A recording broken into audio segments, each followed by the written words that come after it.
کی بیماریاں، سٹریس، آج سٹریس بہت عام ہو گیا، اس لیے ہمارے نوجوان شراب کی لتوں پر پڑ رہے۔ دین نہیں ہوگا نا تو جھوٹ بھی بولیں گے، غیبت بھی کریں گے، زنا کاریاں بھی کریں گے، جوا کھیلیں گے، حسد کینہ عام ہو جائے گا، بیاج کے کاروبار عام ہو جائیں گے۔ ہر شہر میں غیر لوگ آتے ہیں عورتوں کے پاس اور کہہ رہے 10,000 لو بہن آپ کو چاہیے تو، اور 15,000 تھوڑا کر کے دینا، 5,000 یہ بیاج بھر رہی ہے اور یہ حرام کام کر رہا ہے۔ اللہ تعالیٰ نے لڑائی کا چیلنج کیا، اللہ نے لڑائی کا چیلنج کیا ہے کہ جو سود پر بیاج پر 1 پیسہ دے یا 1 پیسہ بھرے، اللہ نے کہا کہ تیار رہو خدا کے ساتھ لڑائی کرنے۔ میں ہمارے GIDC کی مثال دیتا ہوں، انکلیشور سے لے کر راج پیپلا دور تک، Ankleshwar GIDC Gujarat industrial development company میں 25 سال پہلے جب میں بالکل جوان تھا اور میری شادی بھی نہیں ہوئی تھی، میں نے اس وقت انکلیشور اور بھروچ کی مسجدوں میں کہا تھا کہ جو خدا کی قسم کھا کر کہتا ہوں یہ پوری کمپنی بیاج پر ہے اور لون پر ہے، یہ بیٹھ میں جائے تو میرا نام خریدا میں۔ آج بھی ایک شخص نے مجھے کہا کہ آڈیو کیسٹ کی تمہاری کیسٹ میرے پاس ہے 25 سال پرانی، اس میں یہ الفاظ آپ نے کہے۔ آج دیکھ لو 95% GIDC بیٹھ گئی، صرف 5% مشکل سے چل رہے، ساری 95% 95% بیاج پر کی سب بیٹھ گئی، بیٹھ گئی۔ یہ اللہ کا چیلنج۔ قرآن میں فرمایا یمحق اللہ الربا ویربی الصدقات، اللہ سود اور بیاج کو مٹائے گا اور فرمایا حلال کو بڑھائے گا۔ یہ علماء کرام کو دیکھو اپنی بیوی بچوں کے ساتھ کتنے خوش، ذرا تو دیکھو تمہارے پاس سیمپل موجود ہے، 10 سال دارالعلوم میں اپنے بزرگوں کے پاس اللہ والوں کے پاس بیٹھتے ہیں تو آج دنیا کے لیے مثال قائم کرتے ہیں۔ کبھی کوئی امام پنکھے سے لٹک کر مراؤ مجھے داخلہ دے دو، کوئی مدرسے کا مکتب کا استاد کبھی آپ کی سورت کی تاپی ندی میں کودا ہو پیسوں کی تکلیف کی وجہ سے مجھے بتلاؤ، کبھی آپ کے گھر پر بھیک مانگنے آئے ہو تو مجھے بتلاؤ، آپ ایک مثال تو دو۔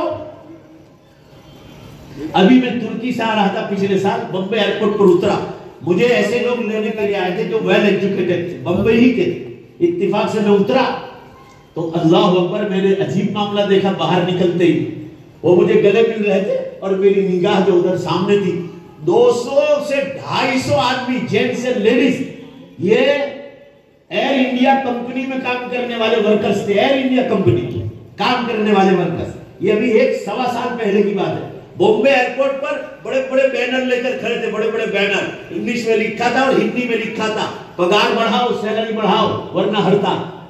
200 سے 250 ہوں گے لیڈیز اور جینٹس، تقریباً اللہ کو گواہ رکھ کر کہتا ہوں۔ اب ان میں سے پگار کتنا معلوم ہے ان کا؟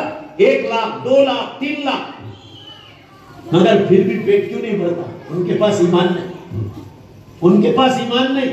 ہمارے یہ علماء کے پاس ایمان ہے، اعمال ہے، 10 سال مدرسے کی سوکھی روٹیاں کھائیے اور ایسا شوربہ کہ تمہارا چہرہ بھی نظر آئے، مگر کبھی آپ نے ان کو غلط دھندے میں دیکھا ہے؟ کبھی بینر لے کر مسجد اور مدرسے کی کمیٹی کے سامنے ہے مارچ کیا ہے کہ پگار بڑھاؤ، نہیں تو عشاء کی نماز میں آخری رکعت میں آخری سجدے میں سلا کے بھاگ جاؤں گا؟ کبھی متولی کو خط لکھا ہے؟ ہنستے کیا ہو؟ سوچو ذرا، یہ سوچنے کا وقت ہے۔ ان کی روحانیت مضبوط ہے، ان کی روح بہت پاورفل ہے۔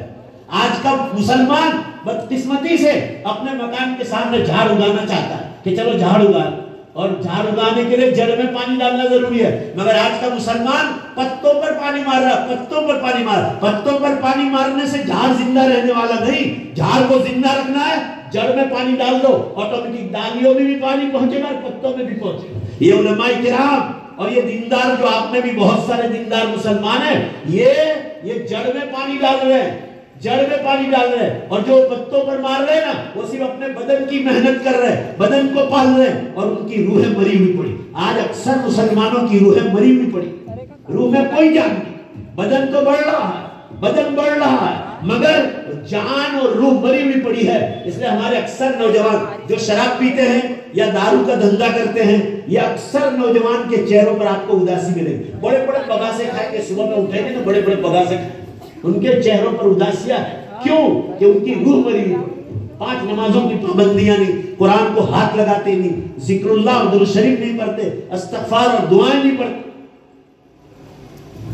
میں ایک بار ایجپٹ ایمبیسی میں گیا تھا ویزا کے لیے، مصر کے ویزا کے، تو اس کا مین ایمبیسڈر تھا جو پورے مصر کی جتنی بھی ایمبیسیاں ہیں اس کا صدر تھا، جو انڈیا میں بھیجے، وہ آئے ہوئے تھے کوٹ پینٹ اور ٹائی میں۔ تو اتفاق سے میں سفر میں تھا بمبئی، تو محرم کا روزہ تھا، 10ویں محرم کا۔ جب رمضان کا روزہ سفر میں رکھنے کی اجازت نہیں کہ آپ رکھنا چاہو تو رکھو، نہیں رکھنا ہو تو اللہ کی طرف سے کوئی گناہ نہیں، تو 10ویں محرم کی اتفاق سے، اور میں نے سفر کی وجہ سے روزہ نہیں رکھا تھا 10ویں محرم کا۔ تو میں جب ویزا کے لیے اندر داخل ہوا تو شیخ محبوب کر کے مصر کے ایمبیسڈر تھے، مسلمان، میرے ساتھ عربی میں بات چیت کر رہے تھے۔ تو میں نے ان کو ایک ہدیہ پیش کیا اور وہ میں نے کھول کر دیا، مجھے دماغ میں نہیں رہا کہ آج 10ویں محرم میں شاید انہوں نے روزہ رکھا ہوگا، ایمبیسڈر۔ تو میں ان کے سامنے بیٹھا، میں کہ یا شیخ خلیل تعال ہنا اجلس ہنا، بیٹھ جاؤ یہاں۔ انہوں نے دیکھا کہ عالم ہیں، پہلی بار ملاقات ہوئی، عربی میں بات چیت کرنے لگے، بہت خوش ہوئے، مجھے کہنے لگے من أين تدرست، تو نے کہاں سے علم حاصل کیا، من أين تعلمت، آپ نے عربی کہاں سے سیکھی؟ مجھے کہنے لگے انت تتکلم باللغة العربية الفصحى، آپ بہت فصیح زبان میں عربی بول رہے، کہاں پر؟ میں نے کہا ہمارے مدرسے میں پڑھا۔ تو ماشاءاللہ سبحان اللہ، مجھے کہنے لگے ای الخدمہ یا شیخ، ای الخدمہ، آپ کیا مجھ سے کیا خدمت چاہتے ہیں؟ میں نے کہا میں ویزا کے لیے آیا ہوں۔ کہنے لگے give me your passport، مجھے اپنی پاسپورٹ دے، شف جواز، پاسپورٹ دے۔ فوراً اندر دے دی، ایک ہی 10 منٹ میں ویزا لگ کر آ گیا۔ میں نے یہاں سے کچھ ہدیہ لے گیا تو کھولا، میں نے کہا اس میں سے کھائیے۔ واللہ انہوں نے کیا کہا میں معلوم ہے، واللہ انا صائم، میں روزے سے۔ مصر کا ایمبیسڈر 10ویں محرم کا روزہ رکھا ہے۔ 10ویں محرم کا روزہ تو سنت، مگر ثواب 1 برس کا۔ رمضان کے حکم سے پہلے 10ویں محرم کا روزہ حضور صلی اللہ علیہ وسلم کی امت پر فرض تھا، مگر جب رمضان کا حکم آیا تو اللہ نے 10ویں محرم کا روزہ جو فرض تھا اس کو سنت کر دیا، مگر فرمایا جو مسلمان 9 اور 10 کا روزہ رکھے گا اللہ اس کے 2 سال کے گناہ معاف کرے گا، اور سبحان اللہ بولو زور سے، اور 2 سال روزے رکھنے کا اللہ اس کو ثواب عطا فرمائے۔ تو یہ اداسیاں کی روحیں مری پڑی ہے، نمازیں چھوڑتے ہو، کس طرح آپ کے دل میں سکون آ رہا ہے؟ تلاوت نہیں، ذکر اللہ نہیں، درود شریف نہیں، استغفار نہیں۔ اور میں نے ان کے ہاتھ میں دیکھا اتنی لمبی تسبیح تھی جو ان کے ہاتھ میں۔ اب آپ کو تسبیح کا وزن اٹھانے کی ضرورت نہیں، دیکھ رہا یہ کمپیوٹر، یہ دیکھ رہا ڈیجیٹل آ چکی ہے، یہ انگلی میں بھرا دو، صبح سے ہاتھ میں رکھو۔ شرم کس چیز؟ وہ تو ٹائی کوٹ اور پینٹ میں تھے، ان کی بھی داڑھی نہیں تھی، مگر دیندار لوگ بعض مرتبہ داڑھی نہیں ہوتی، مگر اللہ کے بہت نیک بندے ہوتے ہیں، آدمی سمجھتا ہے، یہ نہیں سمجھے کہ داڑھی نہیں ہے تو یہ صحیح، اس لیے کسی مسلمان کو حقیر سمجھنے کا حکم نہیں۔ ہاں یہ ضرور ہے کہ داڑھی کی سنت سارے نبیوں کی سنت ہے، جناب رسول اللہ صلی اللہ علیہ وسلم کی سنت۔ میں ایک بار دلی میں منموہن سنگھ صاحب کے پروگرام میں گیا، اس کا کارڈ میرے پاس موجود ہے، ابھی وہ کارڈ میرے پاس ابھی بھی موجود ہے، کسی کو دیکھنا ہو۔ منموہن سنگھ صاحب کی سرکار تھی، مجھے بھی دارالعلوم فلاح دارین میں علماء کو خط لکھتے ہیں، ہر مدرسے میں لکھتے ہوں گے، تو ایک خط مجھے بھی آیا، میں نے کہا چلو موقع ہے شاید کچھ بولنے کا موقع ملے تو میں بھی پہنچ جاؤں۔ دلی ودیا بھون میں پروگرام تھا، بہت بڑا بھون اللہ کی پر، مگر راستے میں کچھ مسئلہ ہوا تھا تو منموہن سنگھ صاحب اور راہل کی ممی کیا نام سونیا جی، یہ دونوں کچھ تھوڑی سی دیر سے آئے۔ میں منموہن سنگھ صاحب سے صرف 5 فٹ کی دوری پر بیٹھا تھا، 5 فٹ، بیچ میں پولیس تھی، ان کی سیکیورٹی تھی۔ میں نے دیکھا کہ ان کی داڑھی بہت بڑی ہے، گھنی داڑھی، سکھ لوگ ہیں نا گانٹھ مارتے ہیں، گانٹھ گرا مارتے ہیں اندر سے، میں برابر دیکھ رہا تھا کہ بہت بڑی داڑھی ہے مگر یہ لوگ گانٹھ مارتے ہیں اندر۔ حضور صلی اللہ علیہ وسلم نے ہم کو گانٹھ مارنے کا حکم نہیں دیا، فرمایا لوگ گرا مارتے ہیں، آپ اس کو چھوڑ دو، چھوڑنے کا حکم۔ میں نے یہ سوچا، اور میں نوجوانوں کو کہتا ہوں کہ انڈیا کا پرائم منسٹر غیر مسلم ہے، چاہے اس کے مذہب میں جو بھی اس کا رواج رہا ہو، مگر اس کو پارلیمنٹ میں بیٹھ کر انڈیا کا پرائم منسٹر، اتنا بڑا ملک جو چائنا کے بعد دوسرے نمبر پر ہے تعداد میں، اس کا پرائم منسٹر کو داڑھی رکھنے میں شرم نہیں آتی، اور آج ہمارے جوانوں کو داڑھی میں شرم آتی۔ آپ کے مودی جی نے بھی داڑھی رکھی تھی پیچھے، کوئی منت مانی تھی، مگر وہ منت میں کامیاب نہیں ہوئے تو ان کو شرم۔ تو میرے بزرگوں اور نوجوانوں، میں یہ عرض کر رہا تھا، جھوٹ، شراب، جوا، ناچ گان، یہ آئی پی ایل کی ایک ایک بال پر ہمارے نوجوان جوا کھیلتے شہر میں، مجھے سب خبر ملتی ہے۔ دھوکہ بازی، لاچ رشوت، کوئی بھی چیز میں دھوکہ بازی، مال سپلائی کرنے میں یا کسی اور چیز میں دھوکہ بازی، لاچ رشوت، ظلم، زیناکاری اور سودی کاروبار عام ہو جائیں گے۔ دیکھو 1450 سال پہلے قیامت کی نشانیوں میں بتلایا، جب عام کا کیا مطلب؟ گلی گلی، نگر نگر، جنگل جنگل، میدان میدان، جھوپڑیوں میں عام ہو جائے گا۔ فبعدہا سنوات الزلازل، اس کے بعد زلزلے اور بھوکم کے برس قیامت تک شروع ہو جائے گا۔ کل رات کو میں شولاپور میں کل رات کو بیان کر رہا تھا، کل رات کو موبائل کھول کر، چونکہ آج ویڈیو چالو ہے میرے موبائل سے، لوگ دنیا بھر میں دیکھ رہے ہیں، میں نے اس پر لنک بھیجی ہے، انڈیا میں بھی بہت لوگ دیکھتے ہیں، پورے انڈیا میں جاتا ہوں، ابھی میں موبائل کھولوں گا تب پتا چلے گا کہ کتنے لوگوں کے میسج آئے، اور بتلاتے ہیں سوشل میڈیا والے کتنے ہزار آدمیوں نے دیکھا آپ کو، اور اتنے سینکڑوں آدمی ادھورا چھوڑ کر چلے گئے، وہ بھی بتلاتا۔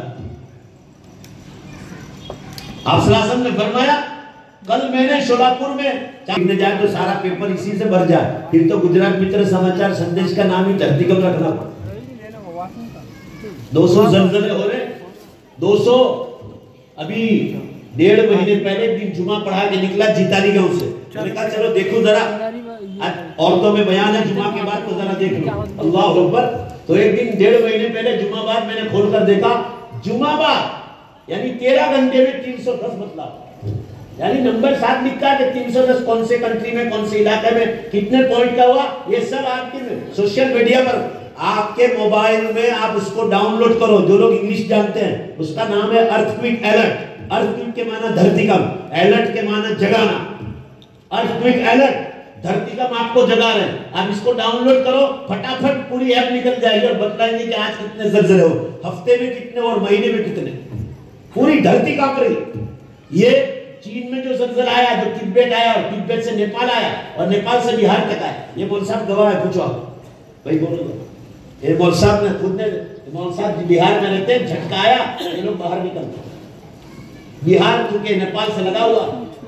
میں فجر کی نماز پڑھ کے آیا تو نیپال کے ممبر آف پارلیمنٹ مولانا خالد صدیقی صاحب، میں نے ان کا مس کال دیکھا، میں نے کہا مولانا فجر کے بعد آج مس کال کیسے آیا؟ میں نے مولانا کو فون کیا، وہ نیپال میں مجھے بیان کے لیے بلا رہے، ممبر آف پارلیمنٹ ہے وہ، بہت جید عالم ہے، آپ کے صورت میں بھی میں نے بلایا تھا ان کو بیان کے لیے۔